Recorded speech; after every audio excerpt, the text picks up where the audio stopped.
Welcome to Dorks on Sports, a podcast about four dorks talking about sports. It's nice to be here again. It's nice seeing your faces. It's been It's been a month. Yeah, a lot has happened. Baseball started finally. My name is Daniel. Joining me as always is Curtis Eastwood. Curtis, how are you doing over there? I'm doing well. Yeah. Yeah. Right. Good. You look good. I feel good. We have Alana over there sitting in the offices of Severance. How are you doing? I'm doing all right. Yeah. All right. Yeah. And then we got Millie. How's Millie doing? I'm doing all right. Thanks. Yeah. All right. Hey, the last time we met, we did the March Madness, and March Madness has come and gone.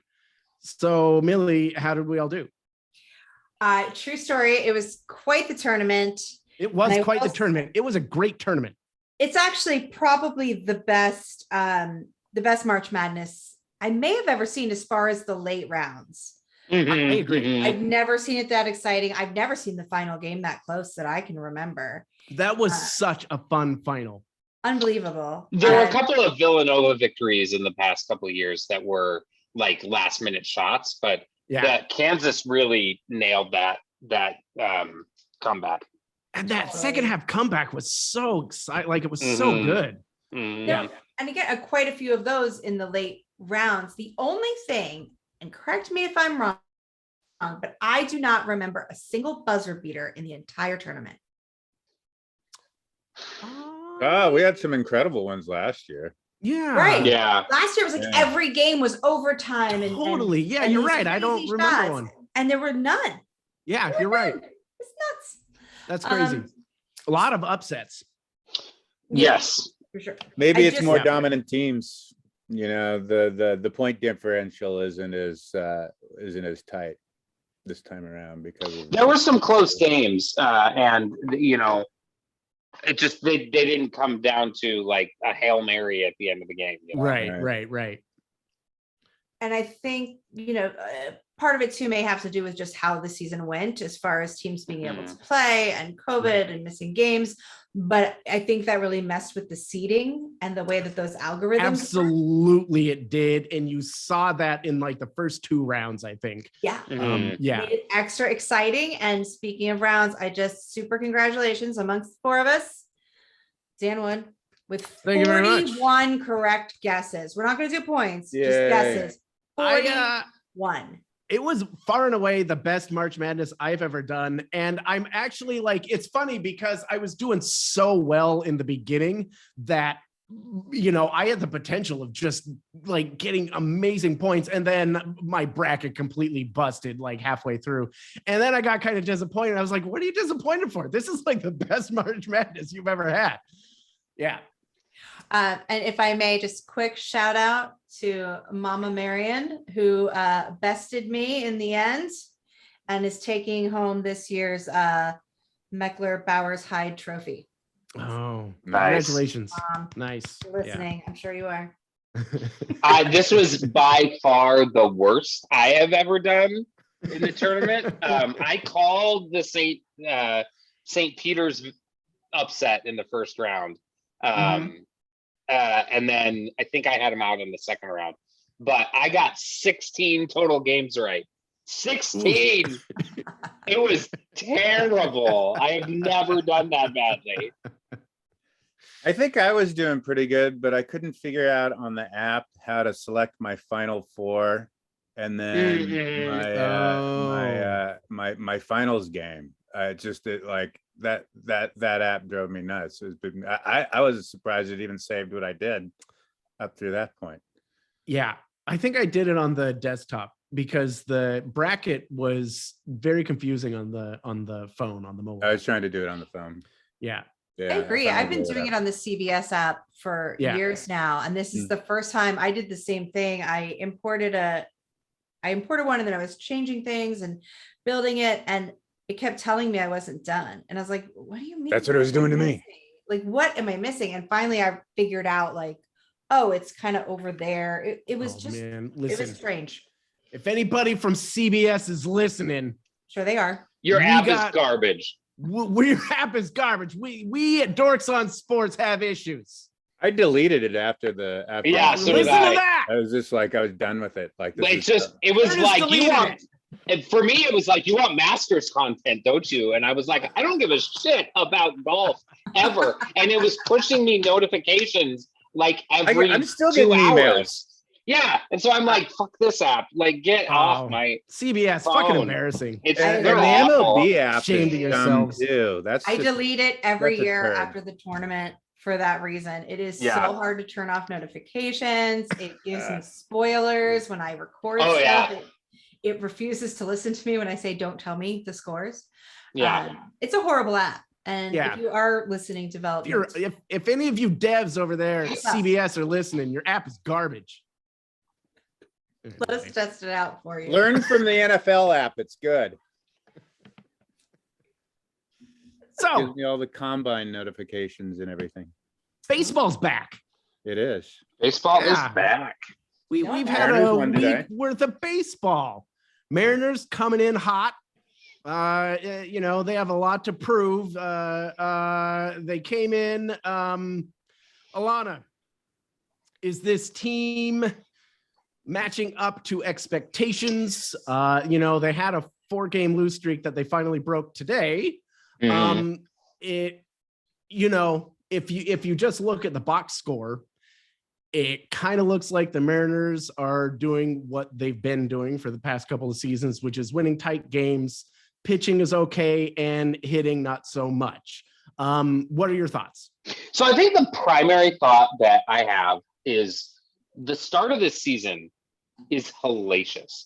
Like if you look at who they're playing, we go Minnesota in Minnesota, which is primed to have a top 5 offense. Agreed. Like their bats are Their high. hitting is nuts. Yeah. Right.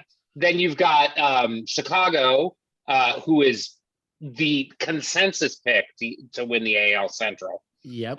Because they have a lot of really good young bats and a lot of really top end pitching. And then starting tomorrow, we're going up against Houston, arch rival, or hated enemy. And then I think we have, is it Texas after that? It's Texas after that here. And then I can't remember who the next team is, but that's not Royals. That's a gauntlet. Royals, thank you. Yeah. So the Royals are Texas to a certain extent, but the Royals are the first team that they have that are not like expected to do well. Yeah. And not only that, but we got the Twins and Chicago opening on the road. Yeah. And playing in frigid Minnesota, and then that nuts wind game today. Right. So I think that the fact that they were coming out of those first 2 series at 3-4, granted with a 4-game losing streak, granted with like cold bats in the middle of that, during that 4-game losing streak. What I come out of it is Logan Gilbert's the real deal. Like, oh, so good. 2 starts, very low ERA, very few hits. I think it was like 0.9 or something, like ridiculous. Yeah. Logan Gilbert's the real deal. Julio Rodriguez is the real deal. I love Julio. He's a lot of fun to watch. The bullpen is I don't see regression there. And Romo was a good pickup, even though he's going to the IL. And I think Robbie Ray was a good pickup. So I thought he did great. That opening game, I thought he was spectacular. And Matt Brash looks like he might have some stuff. So I think coming out 3-4 against, 2 top end teams in the AL, going into Houston here, I'm real excited for this series this weekend. I do have to gripe for a second about the fact that it will be impossible for me to watch any games because MLB TV because of blackout rules. If you live in Seattle and try to watch a game in Seattle, the MLB TV app just doesn't work. Like you're blacked out. So because of the Root Sports deal, which is either Fubo TV, which is garbage, or Direct TV, which is exceptionally overpriced. And we bailed on Direct TV for YouTube TV. And it's a level of frustration because there are some times where I just want to turn on baseball and take a nap. And like, I don't know why I don't get to do that. This is why that's my was summer dad's thing. I favorite turn on sport. baseball and then take a He nap. could watch it while he was napping. Yeah. I love that. Perfect. It's perfect. It is perfect. That's what it's for. You wake up, it's the bottom of the 8th. You get a bunch, you know. You're like, Another nap. Then it's the 9th. Yeah. So I still feel positive. I know that, the fact that they're 3-4, that they have like a negative run differential,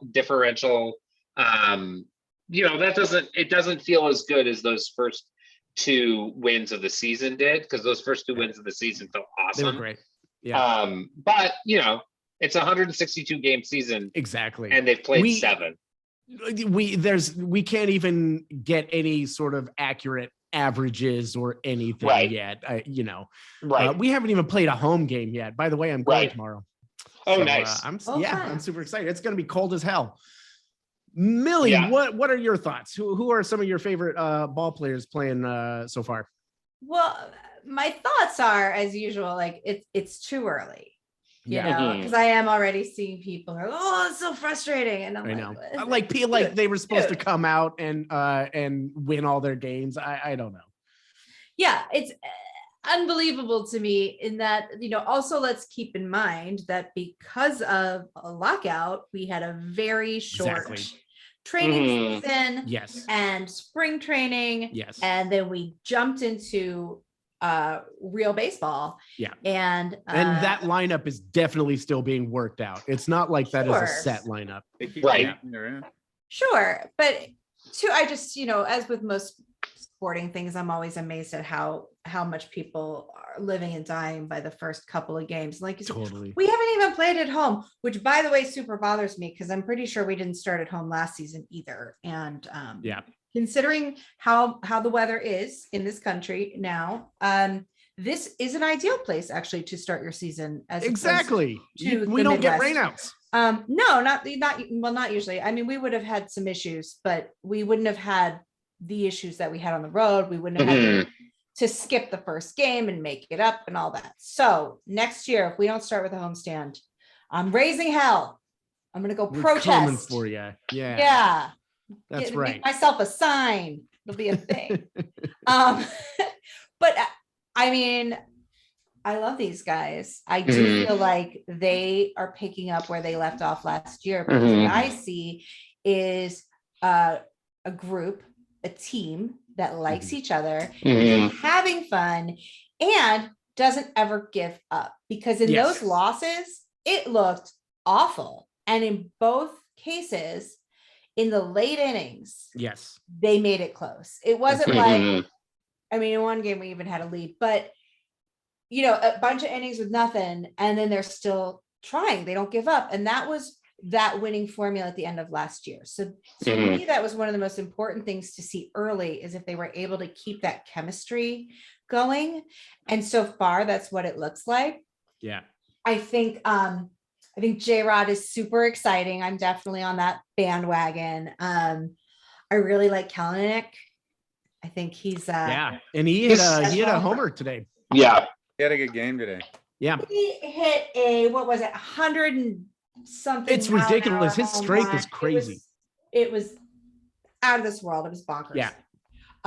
So I think, they're exciting. And like you said too, I think Gilbert looks like he's going to fulfill his promise as well. I love that. I'm excited if that's true. Yeah.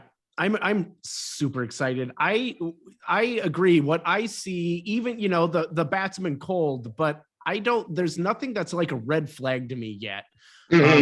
Sometimes the bats are cold, and it's the beginning of the season and the lineup is still being worked out. And for all of that, even though the bats are cold, they're pulling it out when they need to. What was that, the first game or the second game when Julio had that sweet hit to pull it tight? Like, stuff like that is what this team needs, and that's how they're going to win. What do you think, Curtis? Is the batting going to get better? I think so. I mean, they've got two young guys. They got Kelnick and Rodriguez, and they're still new. Kelnick's kind of struggled, but he initially his potential is just amazing. Yeah, Mariners Twitter was highly abusive towards Kelnick. That's Seattle Twitter, Seattle sports Twitter. And well, yeah, that's Twitter. That's Twitter. That's just Twitter. People just, I mean, Twitter's Lord of the Twitter's Flies. about to be owned by Elon Musk. That is so weird to me. I don't know. I was telling somebody, Elon Musk, you know what Elon Musk reminds me of? You know, in the 90s, there was that trope in movies and TVs of like, you know, the 11-year-old kid who comes into a lot of money, and then you see a montage of all like the silly shit that he's buying. That's what Elon Musk reminds me of. He's like an 11-year-old kid buying a bunch of silly shit. Except also a sociopath. So he's like Nicolas Cage, basically. Yeah, like he is a disgusting human. We should eat the rich. He should be dead. Like honestly, Elon Musk is an immoral piece of shit who should be removed from any position of power he holds, and all his money should be taken away from him. Yeah, eat the rich. Eat the rich. We're coming for you, Elon Musk. If there's two things this podcast can't abide, it's Elon Musk and the CBS app. Rich people. Anybody with money, you suck. The CBS app of people. And the Rams. And the Rams. Oh, the 49ers more though. Fair. Yeah, fair. Can't. There's nothing worse than the 49ers. Except for Vladimir Putin. Agreed. Decisively worse. Okay. Sorry, Mo. Sorry, Mo. Okay. Out of all of those, you're right. Putin comes first. Putin's decisively, yeah. He's also probably the wealthiest man on the planet. So, by far. Again, yeah, let's eat the rich. Yeah. I'm hungry. I'm hungry for some rich. Where were we? Baseball? I'm a vegetarian. Baseball. Yep. Mhm. Yep. the blood of the revolution. What do you think their record is going to be? Not like, you know, wins, losses, but like percentage. What by let's say by July, where do you think the Mariners are going to be? Are they going to be like 650? I think they're going to be a little over 500. Yeah, I'd put him at 5 to 7 games over 500. Yeah. What do you think, Millie? 600. 600. I'm going to say 533. I'm going to be specific. So it's like is that like 3 games over 500 at that point in the season? That's probably about 3 games over 500 yeah, at that point. I think they're going to have, I mean, I think 3-7 on the road feels right against 2 quality clubs. You know, they'll get it. They'll have some win streaks, you know. It's a battle of attrition. Mm-hmm. I'm going to say 5 games over 500. Mm-hmm. Nice. But that's not a percentage. I know. I'm not going to call a percentage. In baseball, you say the number of games over 500. That's how it works in these parts. If you want me to percentage, let's say 575. I'm going to go with a percentage of 533. That was my March Madness strategy. Let's just make it up. All right, Alana, what was yours? 5 to 7 games over 500. I don't know what that calculates out to. That's all right. I wrote it down. And we all know it really matters when I write it down. Mm-hmm. It's permanent at that point. I have the permanent record that no one else can see. It's fine. Do you think the Mariners win their division? I don't think this year. I think next year. I think that this year, Houston is Houston, unfortunately. I do think that they squeeze into, I still think they're going to squeeze into the playoffs in one of the wild card spots. And then unfortunately we'll probably lose in the wild card game. Hopefully not though. What do you think, Millie? Hold, please. I'm asking the internet. All right, I'm just looking at the AL West here. I mean, I think you're right. I think Houston is just a Goliath still. I hold true to what I said at the end of last season. I definitely think we make a playoff spot. I don't think we take the division. Curtis. Houston, I think, is gonna come out on top in the West, and I think it's probably gonna be a battle between. I don't know. The Angels have Trout back, right? He's all. Yeah, they got Trout and Ohtani. Yeah, so I'm kind of think it might be a battle between the Mariners and the Angels for second place, but this is an expanded playoffs, right? So like 3 playoff teams can come out of the West. Yeah. But then you've also got a really strong AL East again, probably. And so, yeah. There are a lot of people who are picking all four out of the 5 teams in the AL East to make the playoffs, which is Rays, Yanks, Red Sox, and Blue Jays. Blue Jays are kind of the consensus pick for World Series team. Yeah, right. I've heard that one floated around recently. Yeah, I don't know. I think the expectation for playoffs is good for the Mariners this year, but I wouldn't be surprised if they just narrowly miss it again. I also think it is going to come down to another like 4-team dogfight for a final wild card spot. I think that the Mariners have added enough, barring any injuries or anything like that, that they'll be able to get it done this year and not have like that sort of late year collapse. So I'm saying they sneak in, but I agree. I don't think they're good enough yet to take Houston. Yeah. Go M's though.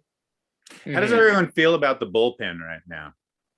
Because that's where I'm sort of feeling that's maybe a little shaky. Oh, I totally disagree. Really?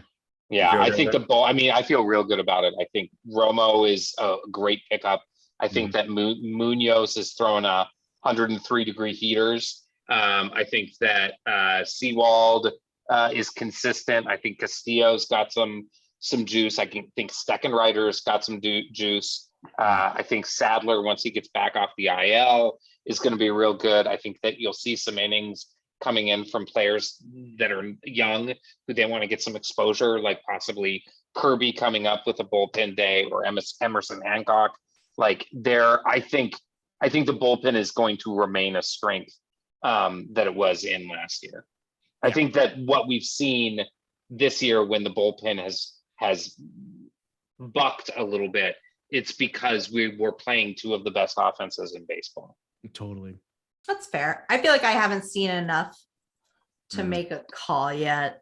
I'm slow to make a call on that kind of stuff, but I feel like I need to see a homestand. I want to get. That's how I feel too. I just need to see. I need to see a homestand. Yeah, that's how I feel too. It's I don't know. I don't have enough information to make any real determination on this team yet. Yeah. All right, go M's. Seahawks, big news. Signed Geno Smith. Geno Smith for $7 million. $7 million. He was on the veteran minimum last year. I think they must feel they got their starter now. I read that. I honestly would rather see Drew Lock as the starter than Geno Smith. I feel like we know what Geno Smith's ceiling is, and it's like the ceilings in the Severance building. Like it's not that high. And with Drew Lock, we don't. We know that he got broken a little bit in Denver and is real excited about the new opportunity here in Seattle. If we go into the season with Geno Smith as a starting QB, I'm predicting like a 5-12 season. Agree. It's going to be, if we go into the season with Geno Smith and Drew Lock, it is going to be Tarvaris Jackson, Charlie Whitehurst redux. But if we go into the season with, surprised they threw $7 million. Yeah, though that sort of tells me that they're not really super sold on Lock. On Lock. Oh, absolutely. That tells me that they don't know what they're doing. I don't think any of us thought that. Well, I don't know, but yeah, 100%. I mean, because $7 million is actually, I mean, for a decent backup, that's kind of the rate. But I mean, he was barely in the league when they signed him to a minimum. I feel like Cleveland is sitting there going, we will give you we will give you what's his face? Baker Mayfield. Baker Mayfield and a second round pick. And you don't have to give us anything. I feel like that's where Cleveland's at right now. Just take him. Yeah, I still think this is going to happen. And I don't know enough about how these contracts work, but part of me was wondering, like, did they do that just so they could trade him? For Baker? Geno? Or Locke? Oh, I don't know. I mean, I think there's a chance they could go after Mayfield, but I mean, they would take that deal. Like they would have taken that deal yesterday from Cleveland if it was Baker Mayfield and a second round pick. I mean, I think Cleveland's still trying to pine their hopes on the idea that they're going to get like a first round. That some team that missed out on a quarterback in the draft is going to like buck up after the draft and hopefully. And I still think that Baker to Seattle is a very real possibility.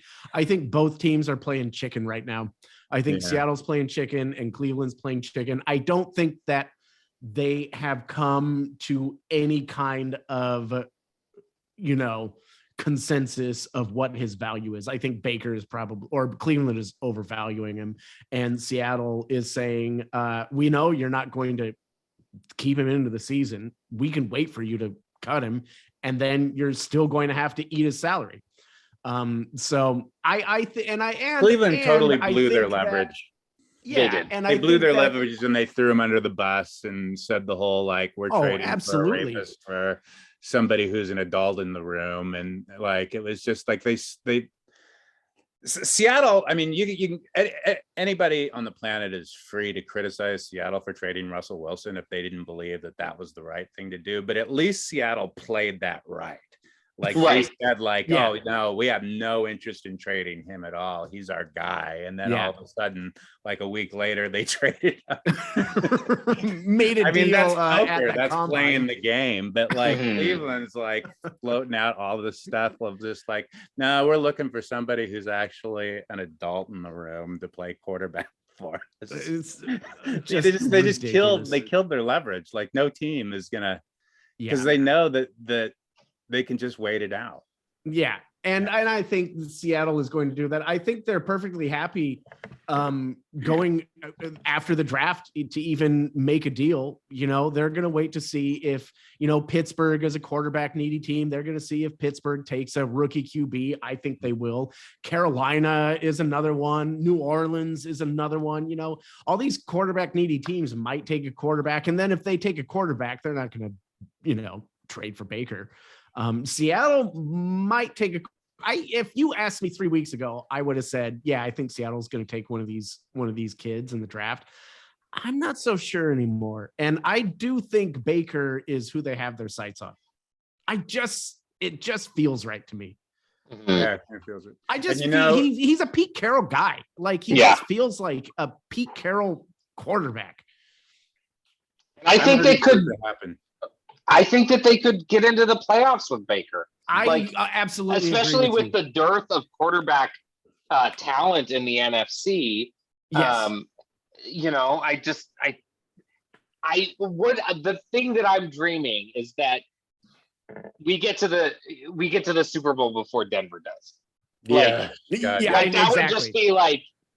And the defense feels like there's a lot of spirit to the defense right now. With Shelby Harris is like, I am excited to be here. That dude they picked up from the Chargers, in Wuchu, or I can't remember his last name. I can't pronounce. Wasu. He feels pumped to be here. He feels like this is the spot for me. And then another season of growth I still have positive feelings about Jamal Adams. I recognize that he hasn't lived up to his value or the value that we traded out for him. But like he didn't last year, but the year before, I thought he was. Oh yeah, totally. And then they forgot how to use him. They were like, "Oh, we are never going to blitz Jamal Adams." And it's like, why aren't you blitzing Jamal Adams? Isn't that why we signed him? I know. Yeah. Tell me about it. I think we all have high hopes for that defense next year. Yeah, I have really positive feelings about the defense for next year, and I do too. I have positive feelings about the wide receivers and tight ends, though there might be something worth talking about there as well. They've already picked up Fant's 5th year. Yeah. They like him.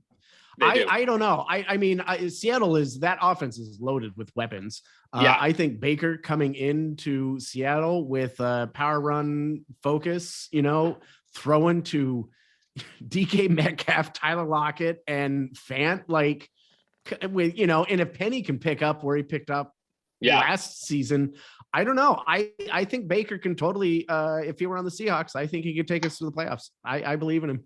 He's got that X factor. He's got that gumption, like that killer instinct. He's just has that X factor. And I think, I was talking to Curtis about this. I think, Pete Carroll his superpower is just getting 110% out of his players. Like, he can unlock their potential. That's, the thing that he can do. I don't think we've seen Baker's ceiling yet. We've seen his floor, and I don't think his floor is that bad. Right. That's why I say get Baker and not one of these rookie QBs. These rookie QBs, we don't know their ceiling or their floor. We know what we're getting with Baker, and I think he's better than what we've seen. If we can unlock that. I like him. Go get him, Pete. What's that? I said, go get him, Pete and John. Go get him. I mean, it reminds me kind of like Marshawn Lynch in 2010 when, Marshawn Lynch was disgruntled in Buffalo. He was actually third on the depth chart. Yes. Yeah. But with Fred Jackson and I don't remember who the other guy was. Fred Jackson and somebody else he completely fell out of favor with the coaching staff there. And he was thought of as temperamental and, and all those sort of things that people are and a draft bust. Baker Mayfield right now. And I kind of feel like, I don't know. I think Carroll kind of likes guys who will play with a chip on their shoulders. So I sort of feel like it's a natural fit. Yeah, I agree. Go get him. Yeah. Any other thoughts? Should we trade DK? No. Yes. Absolutely not. All right. I'll couch this with this. Just like Russell Wilson, which is if the deal comes along that's worth taking, then you take it. But here's my sole contradictory thought to that. I'm listening. Will we pay him 25 to 35 million next year? I would do it. I would. You would do it because they're going to have tons of salary cap space to do it. And considering all the draft capital that they've acquired this year and the 2 first round picks next year and 2 second round picks next year, they can really, provided they need to draft right, but they could spend on he's 24 years old. Yeah. And hasn't even we haven't even seen his ceiling yet. And if you look at the first 3 years of his career as a professional wide receiver, his numbers in terms of yardage, touchdowns, and receptions are on the same trajectory as Jerry Rice, as Randy Moss, and OBJ. That's pretty damn good company. And I just sort of feel if you can get him paired with a competent quarterback on a reasonable deal, I think it's doable, and I think it'd be smart to do it. I drove by the stadium the other day, and the big, huge murals that they've had out there of Bobby Wagner and Russell Wilson. There's nothing there anymore. And I was looking at it, and I was just who do you put up there?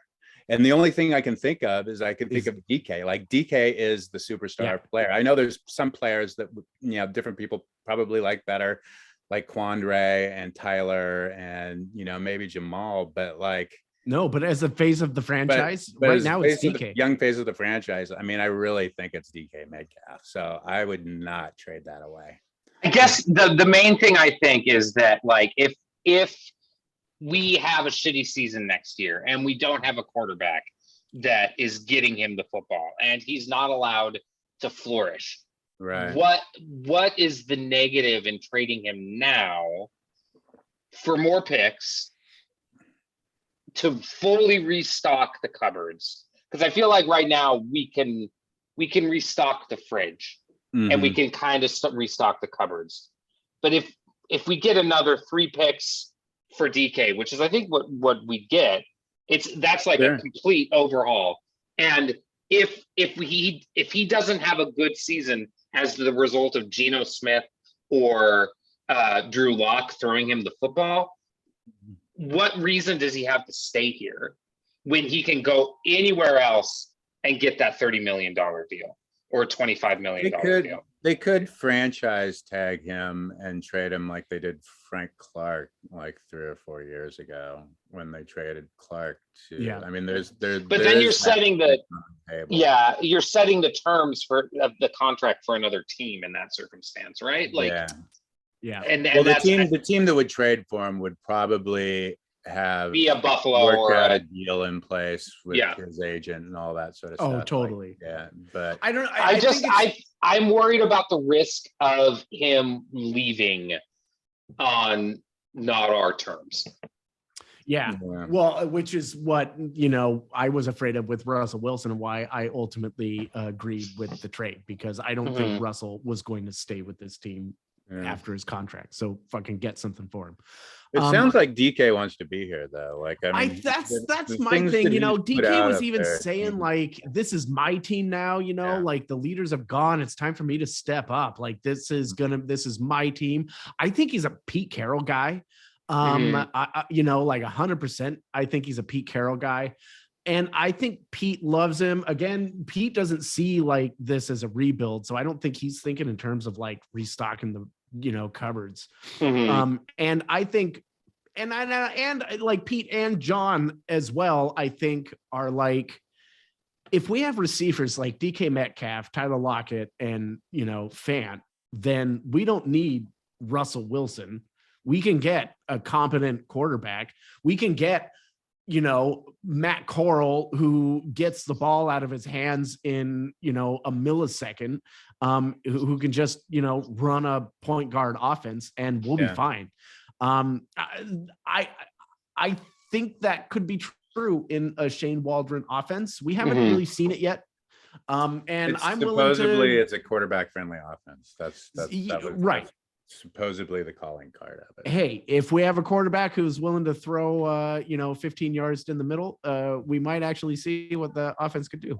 That was a dig at Russell Wilson. I would say 2 thoughts on that, because I see where you're coming from, Alana. I do think back to like OBJ, who was just this phenomenal player, and then it was like, if only he had a quarterback, and then he got hurt in a lot of other things. But you don't want to see someone with so much talent be on a team where they're not getting those super special plays and showing that elite athleticism, because they're not getting the opportunity, because it's not.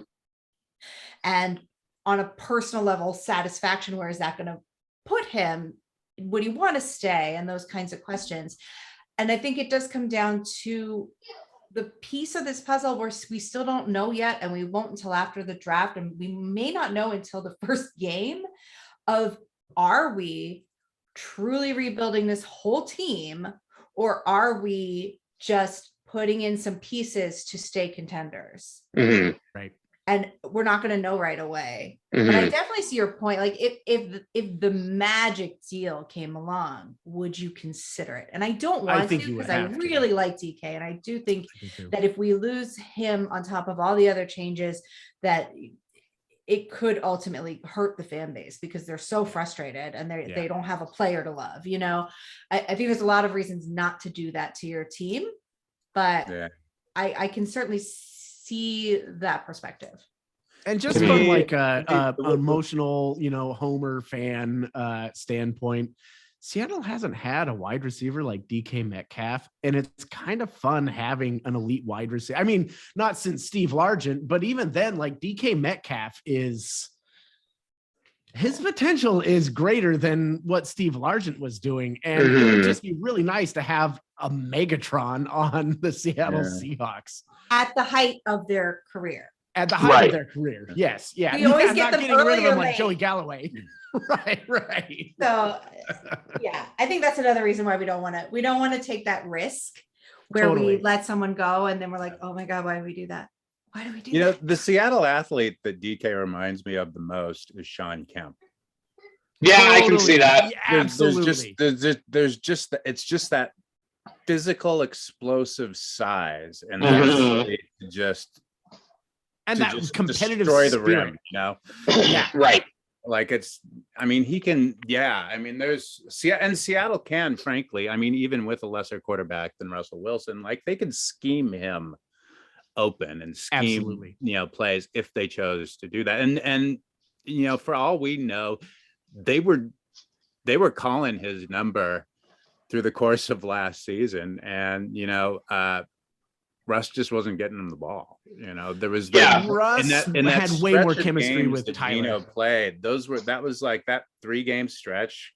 Yeah. Statistically, was DK's best games.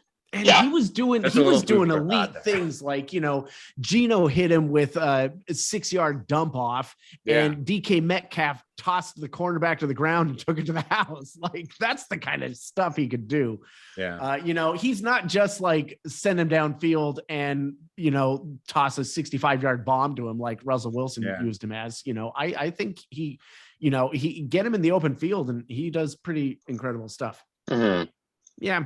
But I totally see. And, if the Miami Dolphins came to us with like, a first round and a second round and like a third round next year or something like that, I kind of go, I don't know, maybe you should have taken it. But yeah, I don't know. I think Tom Brady is, Tampa Bay, because, Jesus. Oh, no. Tom Brady in Miami. I don't know if you heard about that whole business. Yeah. We don't have to. We shouldn't talk about that. What would you say if Tom Brady came to Seattle? I'd say fuck the Seahawks. I'm done. I have no interest in that. Like, I don't need to root for Tom Brady. I'll come back when he's retired for good. I think I'd actually dig it. I think I would too. I think I would dig it. But I'd be like, welcome, Tom Brady. Yeah, I'm like, hey, God. I'd feel weird. Well, he can't wear 12 though. That's the thing. Right. He would though. He would. Oh, well, then he can't come. Oh, yeah. Sorry, Tom Brady. If you're listening, Tom Brady can't come to Seattle. You can't wear the 12. So. Can't wear the 12s. Should we do some dorking? Sure. But did you want to talk about anything else? Like maybe those Sounders and that CONCACAF championship and the fact that they I have to be honest. I'm going to be completely honest with you. I have not been following the Sounders at all this year. Yeah. Well, the Sounders are not doing like amazingly yet. I mean, it's still early in the season. Yeah. But I haven't seen much match wise either, but I will say that I have been paying some attention to and I think is it CONCACAF or CONCACAF? CONCACAF. CONCACAF. Okay. I have watched some of those matches, and they're a lot of fun and it's exciting. And I always like it when there's like the aggregate goals and home goals aren't worth as much as away goals. It's so complicated, and for some reason I love that for soccer. But yeah, for what it's worth, I mean, here we are, we're going into the finals, and we're going to have the final game at home in Seattle. They already sold out the lower bowl, and they're going to actually sell out the entire stadium. They're going to go all the way up. Well, hopefully sell out, but they are going to sell tickets for the entire stadium. They are opening up the rest of the stadium for this one. So that should be really exciting. And I might have to go to that. That'd be fun. Sounders games are fun to go to. They are facing Liga MX side Pumas. The Pumas. In the 2-league leg final. Yeah. Looking to be the first team. Yeah, to win under the current format. That's awesome. The first MLS team, sorry. Yeah.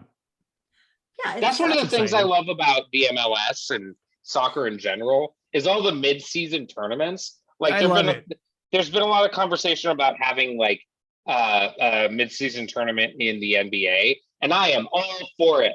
Like you're guaranteed if you win this entertaining as hell tournament or whatever that's seeded like or exists like the March Madness, and it's a one and done type of situation. All 32 NBA teams just go for it, and then the winning team is guaranteed a top floor slot in the actual playoffs. Plus they get some kind of like check, or like what they're doing in the WNBA with the midseason, or the weird like which Seattle won games, last year. which Seattle won last year, and it guarantees you a certain type of like playoff spot or money or whatever it is. It was monetary. It was monetary. Yeah. The girls got like 50K each or something like that for winning that. That's the kind of thing that could get me maybe back to the NBA, because I abandoned the NBA a long time ago, and it would take something like that to pique my interest back into it and start to be like, oh, okay, I know who that team is. So if you're listening. Oh my God. So I'm just going to give you a quick rundown of this year's playoffs because I am deeply excited. In the West, Phoenix is bonkers. Yeah. Phoenix is the 1 seed. They lost in the finals last year. Memphis is the 2 seed. They are the 2 seed with a Ja Morant who had a Derrick Rose-esque season when he won his MVP this year, but the team went 20-2 when he was out injured over the course of the year. So it is a deep, fast, young, entertaining team. They will be taking on the Minnesota Timberwolves in the first round of the playoffs. And both of those teams are young, fast, and out of control. And boy, is it going to be fun. That's the series I'm most looking forward to by a wide margin. The second most entertaining series is Golden State versus Denver, because Jokic is about to win back-to-back MVPs. He was drafted 43rd in the second round out of Slovenia, and he has worked his way up to be a back-to-back MVP player, probably the best passing big man in the history of the NBA. He is amazing to watch.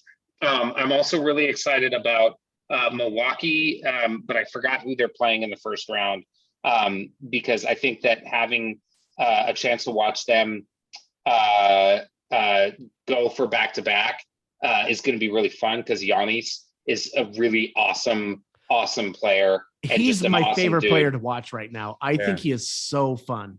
And the way that team plays is so much fun to watch with him in there. They're going up against Chicago, which should be an entertaining series. Chicago led by DeMar DeRozan. Fuck Brooklyn, fuck Boston, fuck Miami. I really don't care about those teams. Utah, Dallas should be a lot of fun. Toronto, Philadelphia should be a lot of fun, even though I also don't like Philadelphia. And it'd be fun to see Phoenix do well again. Anyway, I'm NBA playoffs. It's like my dream time of year. I love it, and I will watch much of it. And LA Lakers didn't happen for them. Didn't make the playoffs. That I knew. That I heard. So with the NBA playoffs, so what you named a lot of teams. So is this a first round? How many games do you have to win in the first round? Every series is best of 4 or best of 7. Sorry. Oh, they're all best of 7. Yeah, that's a lot of games. Okay, it is. It is a lot. It's so much fun.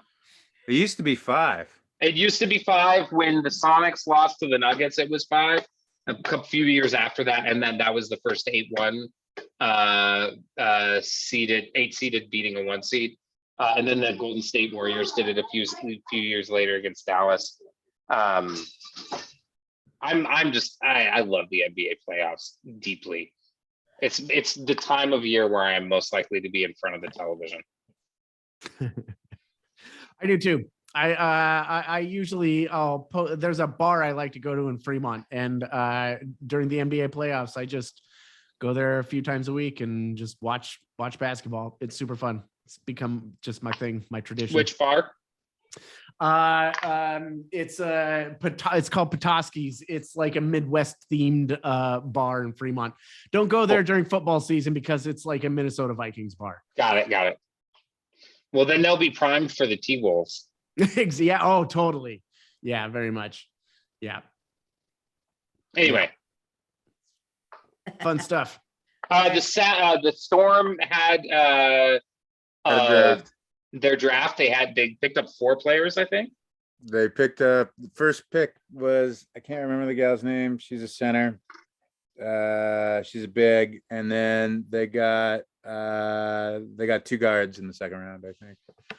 The one gal from UConn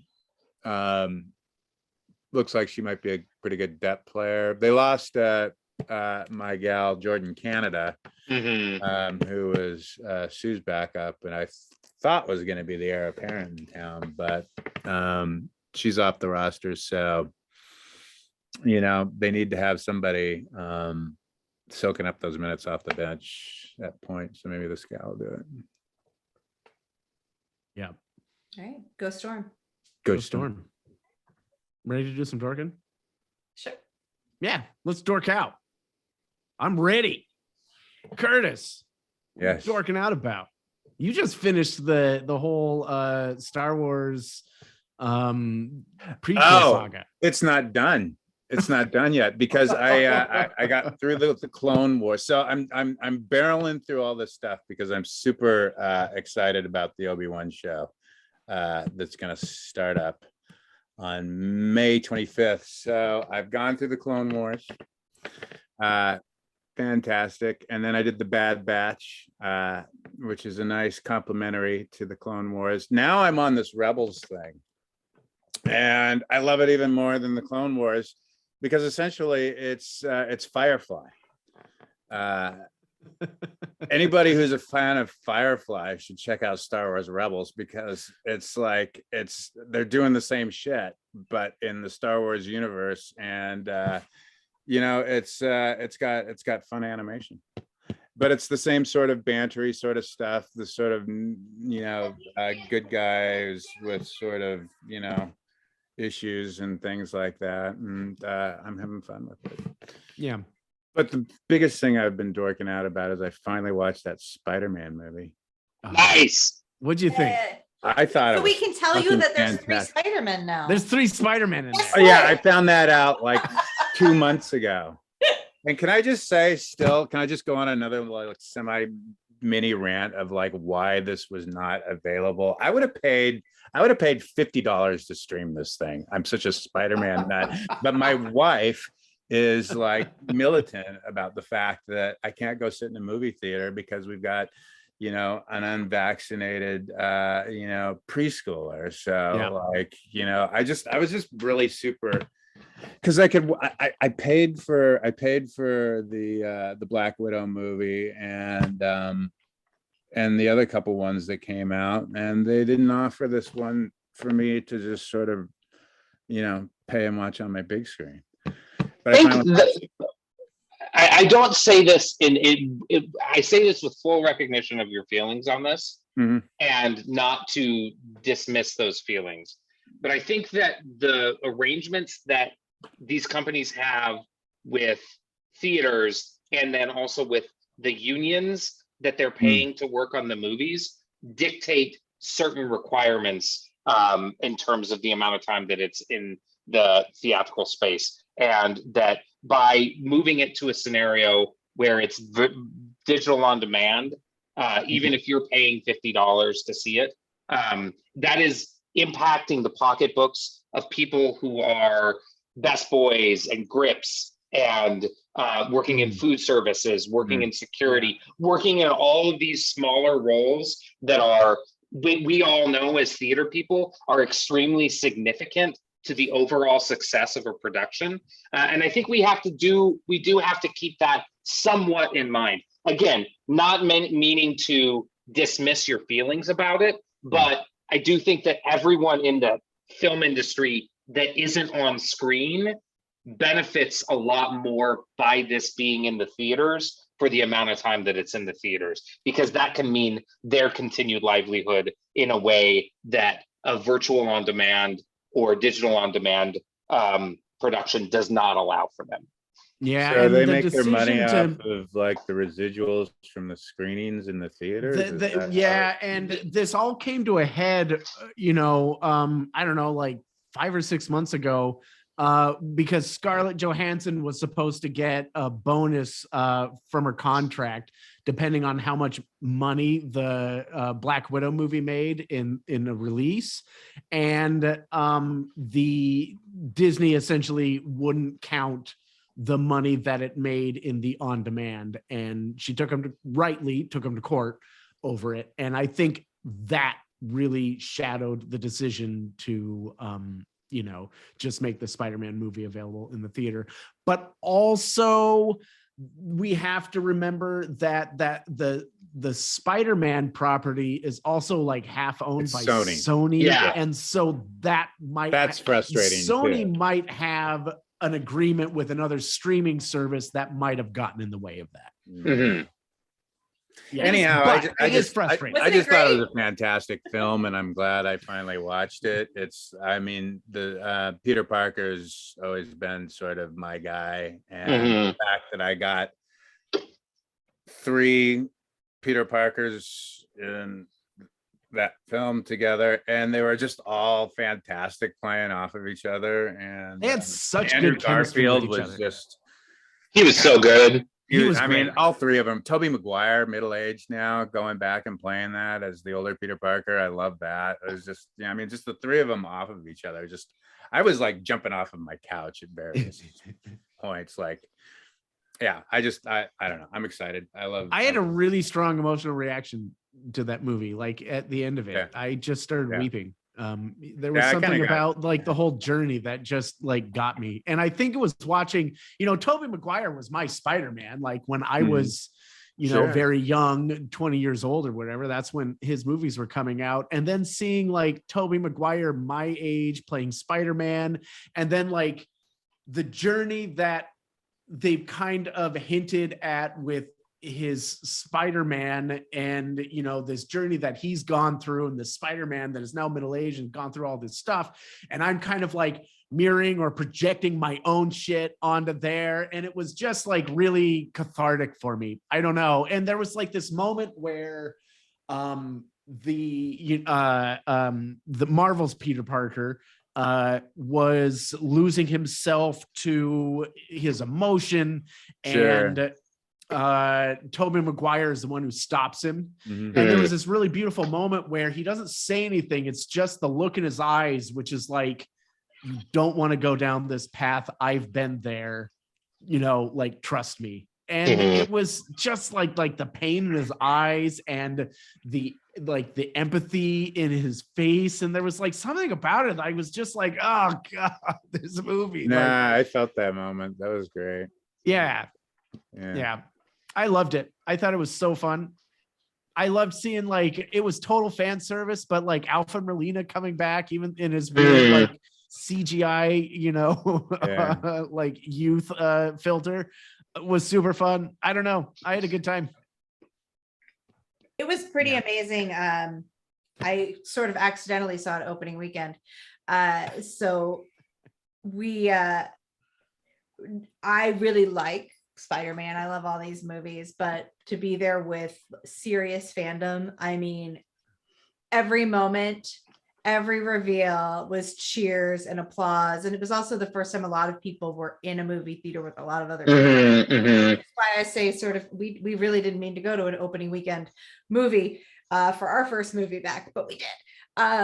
So that was mostly really fun. There were moments where it was like, really, we're clapping for that? All right. But I get it. Like when you're up here with your fandom and it's all happening, like it's so exciting that I love that sort of spontaneous joy that kind of stuff brings to folks who are so invested in just in the fandom of Spider-Man or of any of these franchises and films. So it was a neat experience, and I think it's a really good movie. I want to see it, sure.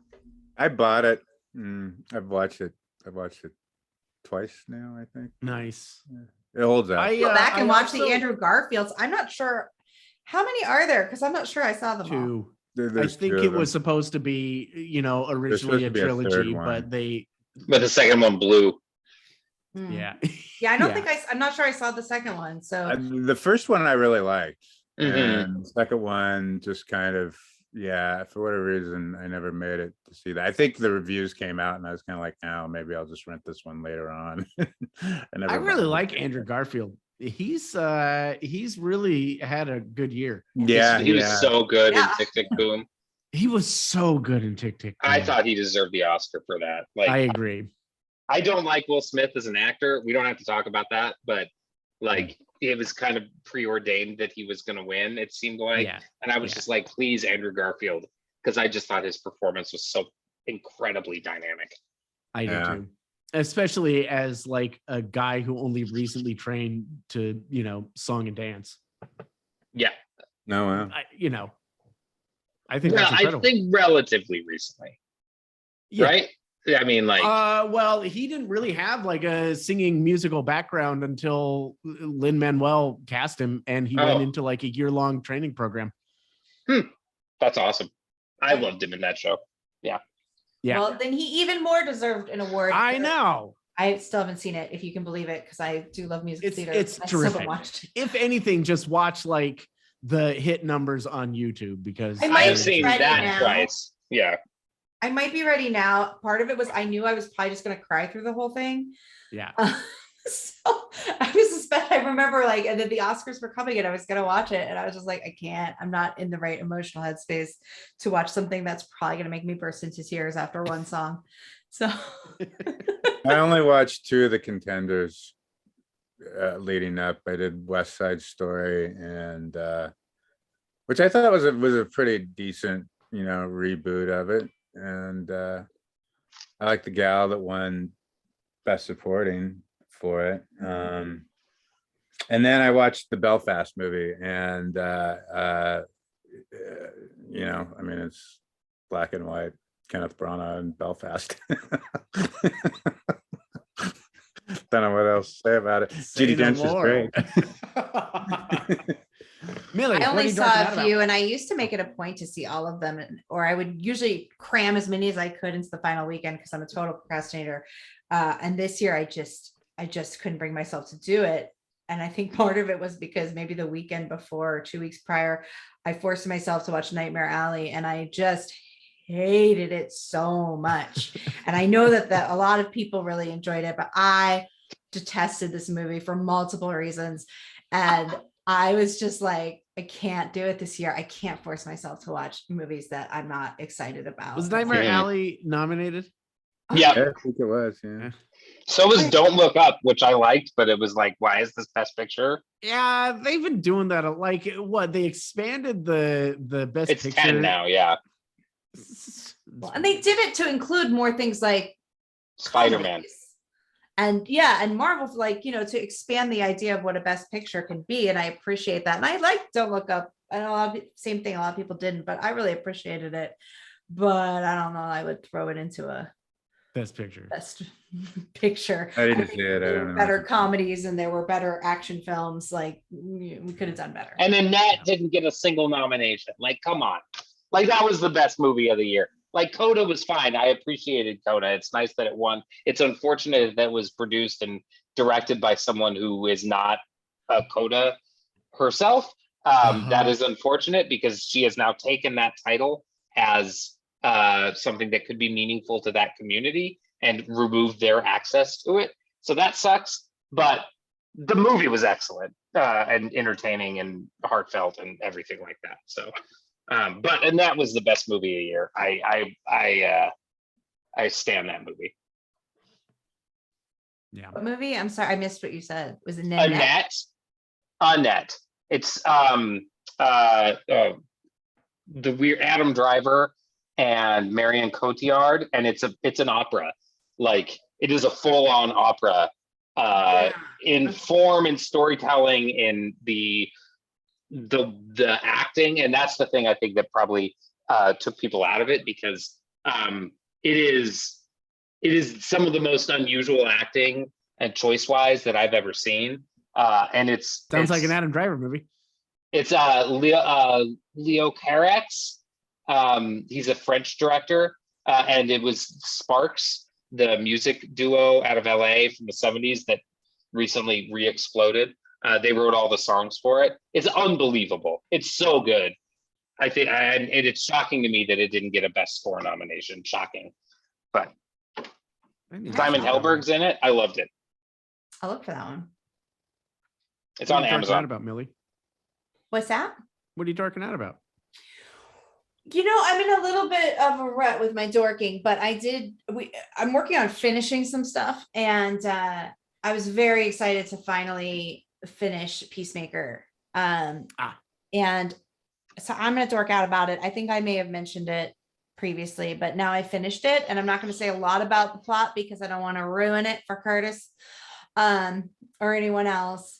No, the plot is so secondary anyway to what it is. I just loved it on every level, and I feel like it kind of dovetails with how I felt about Reacher, in that this strange, strong, like physical strong man who is unexpected in his ability to deal with his emotion or not deal with his emotion, but somehow still be open to feeling and growing. And there's a lot of that in this series for most of the characters, and especially for him, who nobody could win a contest over his father for absolute worst father in existence. So, you really sort of allowing that to seep into who he's trying to not be and give into, that his whole life this person has basically told him that he's worthless. That is one of the many plots within the show, but it's also just ridiculous, randomly gorely violence. The fights are fantastic, and just all these side quirky characters that all have a point and all get to have a moment. I mean, Diebeard. Yeah.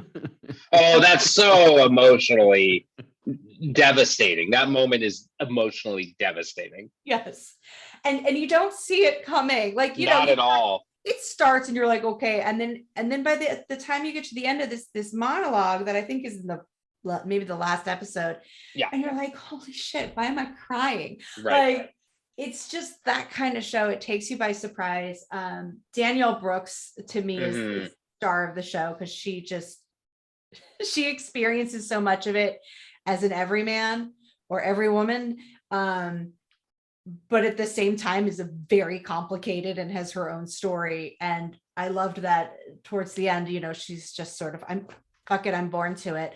I'm gonna be a badass. Like, and she finally lets go, and you're like, oh wow, okay. So again, without giving a lot of away, but every character has meaning and moments, but never stops being who they are. And I think Vigilante's probably the best example of that, because he is the most random, ridiculous character who occasionally does exactly what's needed in the moment. So I just can't recommend it enough. You have to be somebody who's okay with gore and violence and uncomfortable, weird things, but it's worth it. Yeah. And it has like a James Gunn property. Yeah. It has the best opening credit sequence. It certainly does. Decade. I have not seen Peacemaker yet, but that opening credit I have seen, and it's fantastic. Do you know the woman who choreographed that? And it's horrible because I don't know her name, but she choreographed it thinking, okay, I need to create a number that somebody who maybe isn't a dancer and super coordinated could learn and do. And turns out her husband is Alan Tudyk. So she used him to choreograph it. Amazing. That's hilarious. So I thought that was hilarious. I want to learn it. Every time they do it, I learn a little bit more. Like, I just really want to learn this dance. Pull it out in an audition. Go to Fifth Ave. You can do that for your dance call. Do you really want? Yeah. I have a couple things that I'm dorking out about, and I'm going to try to be quick. One, I've already talked about here, but the season finale of Severance happened last week, and I thought it was incredible. There are only a few seasons of television that I can call a perfect season of television, and Severance is on top. And I can already tell you it's early in 2022, but I think Severance is already just going to be the number one TV show of the year for me. I'm telling you, I was in love with it from the very beginning. Yeah. The mystery is fantastic. The characters and the relationships that they build and how those relationships grow. And then it already starts out like a little weird, and the further you get down that rabbit hole, the weirder it gets. I loved everything about it. And the actor, it's full of stars. It's Adam Scott and John Turturro and Christopher Walken and Patricia Arquette. But the guy who plays Mr. Milchick, Tremel Tillman, he's going to be a star. He's going to be a superstar. This show is his breakout. I'm telling you now. And we're all 1 degree removed from him because apparently Barzin is really good friends with the dude. Yeah. But I'm telling, that man is so charismatic and so precise in all of his choices. He's just so watchable. And I every time he's off screen, I kind of miss him, and every time he's back, I get excited again. I just love him. The other thing I'm dorking out about is the movie Everything Everywhere All at Once. I can't wait to see that one. It's fantastic. Another kind of genre, like Severance, it is like classically it's genre, but bends that genre at the same time, and is confident in its weirdness.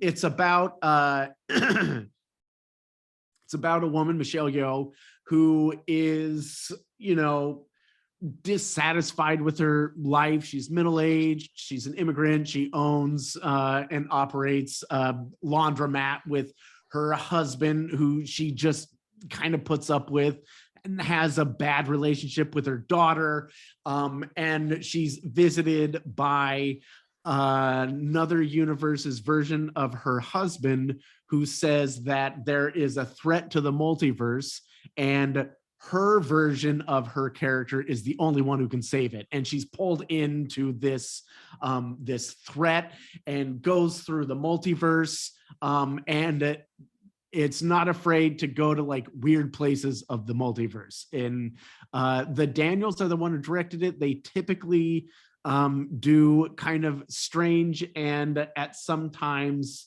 puerile humor, but always ground it in a very serious emotional journey. And that's exactly what this movie had. And for all its weirdness and sort of like childish gags and stuff like that, it's grounded in this really emotional journey that is quite affecting. And Michelle Yeoh, by the way, completely underrated actor. I think, and she is up there with Meryl Streep in her ability. She is just so fantastic.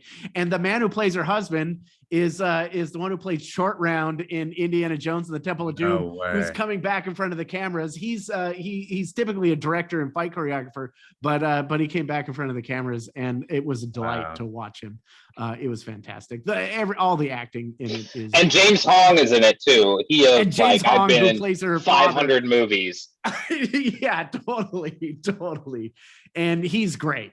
Yeah. So anyway, get out and watch it, because A24, who's for my money doing the most interesting film that you can find right now, they're not afraid to kind of push the envelope in terms of what film can do in the age of superhero movies. So yeah, go check it out. Lana, what are you dorking out about? So number one, Our Flag Means Death is phenomenal. It is. I don't want to give too much away about it, but it's a pirate story, but it's so much more than that. It's very funny. It's very sweet. It's very heart-wrenching. We watched it with my kid. She loved it. She had to hide under the blanket at the end because she was scared about the emotional stakes, not about what happened. She was so upset. She was so impacted by the emotional stakes of this that it forced her to hide herself from it. That's cute. But she had still engaged with it quite comprehensively. I also want to shout out the final season of Better Things. If you haven't watched that at all, it's basically when FX was handing out pilots to comedians to make shows about their lives, and because they saw the success that Louis had, they gave one to Pamela Adlon, who developed a series. Love. Right. she developed the series with Louis C.K. and then they went through a messy breakup. Not that they were dating, but in terms of partnership. Their partnership. Yeah, for obvious reasons, because Louis C.K. is a creep who just apparently won a Grammy because fuck the Grammys. But anyway, it's telling a really just beautiful story, and it's culminating in this year's 5th season. And it is well worth the time to go back and watch the whole thing. And then I wanted to shout out, I have been playing a record on repeat. It is Rosalia's Motomami. It is phenomenal. It is flamenco, reggaeton, rap, experimental dance music, all kind of wrapped up into the package behind this just magnetic, stunning personality of this Catalonian woman named Rosalia. And she was on Saturday Night Live a few weeks ago, and the performances there were stunning. She has a song which she is doing with The Weeknd, and she gets him to sing in Spanish. Nice. He comes to her and sings in Spanish. And what I see is like my first introduction to it was a song called Chicken Teriyaki, which I can play a little bit of, and we can hear it, or I can skip it, whatever. It's just, it's got a really minimal beat, and she just sings it, and it's fun and it's dancey. And then the next song on the album. I heard that song on KXP not that long ago. Probably, yeah. It's like Nani Pasti Chicken Teriyaki. Yes, it's fucking great. And the next song on the album is called Hentai, and it's a ballad.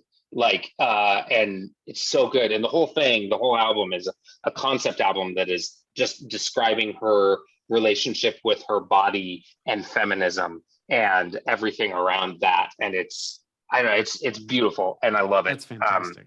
And I highly, highly recommend it. I think it's probably going to be the best album of the year, or one of them. The only thing I loved Severance as well. I think the last 40 minutes, the last episode, is breathtaking. You have to remind yourself to breathe. It is so fucking good and thrilling. The only reason that I don't think it's going to be the best season of the year, or season of television this year, is because they just announced that For All Mankind season 3 is dropping in June, in early June. And For All Mankind is my baby of a show. It was my favorite show last year.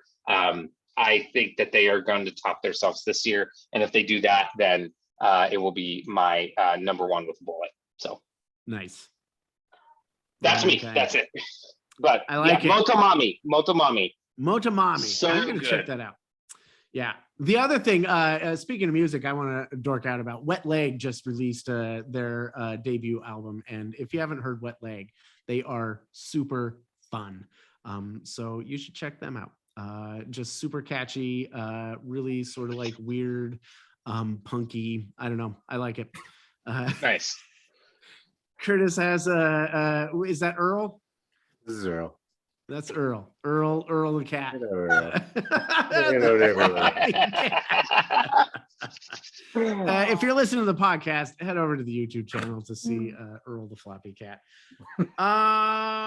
Hey, if you like us, just share it with your friends. Hit the like button wherever you're listening to this podcast. We're gonna be releasing podcasts once a month until football season starts, and we might do that weekly again. My name is Daniel. For Alana, Curtis, Millie, the rest of the 12s, Earl the cat, saying good night. Go Hawks. Go Hawks. Go Hawks. Gosh.